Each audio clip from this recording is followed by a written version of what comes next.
Sir क्या अब आपको लग रहा है जिस तरह का एग्रेशन में अब देखने को मिल रहा है इसराइल के एंड पे, अब ये वाकई जो खदशात जिनका इजहार किया जा रहा है कि अब इस जंग का दायरा कार वसी हो जाएगा, क्योंकि लग तो ये रहा है कि न सिर्फ लबनान के अंदर बल्कि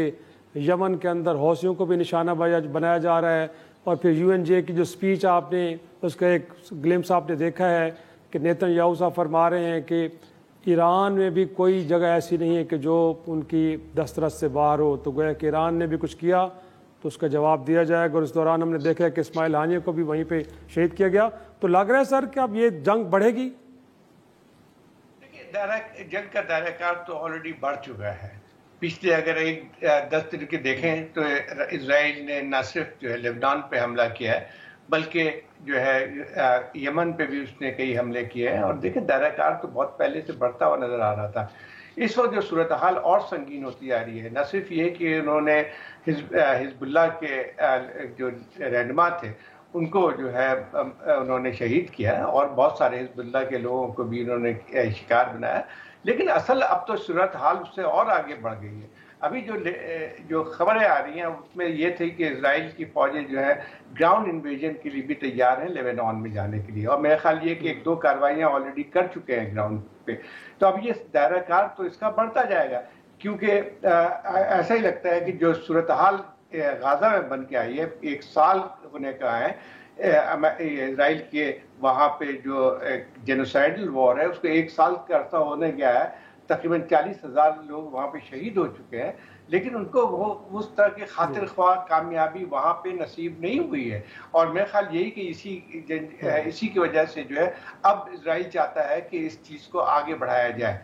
जो वाक़यात अब जो लेबनान में जो जंग का दायरा कार जिस तरह से बढ़ा है, मैं नहीं समझता हूँ कि जो है वो इतनी आसानी के साथ ख़त्म होगा। अभी भी देखें इस वक्त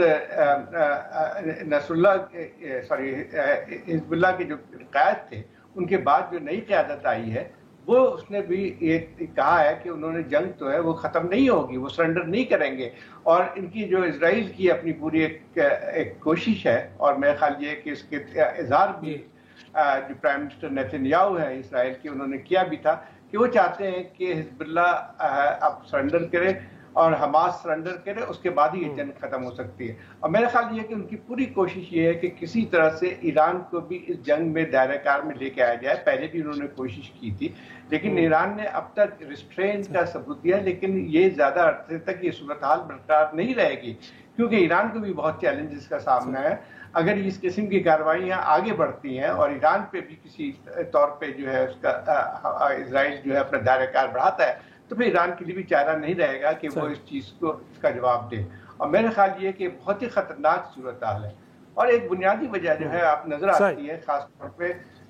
जिस तरह के इजराइल की कार्रवाइयाँ बढ़ती आ रही है, उसकी एक सबसे बड़ी वजह यही है कि जो अमेरिका की तरफ से उनको हिमायत हासिल है। ठीक है, कहने को तो कहा जाता है कि जो डिप्लोमेटिक सोल्यूशन चाहते हैं, सीज फायर चाहते हैं प्रेसिडेंट बाइडेन, लेकिन लगता ये नहीं है, क्योंकि अभी भी उनके कमेंट्स आपने बताए, और आपको याद होगा कि जितने ये जो उन्होंने बॉम्ब वहाँ पे मारे हैं लेबनान में, वो सब अमेरिका में बने हुए हैं, अमेरिका ने सप्लाई किए हैं उनको।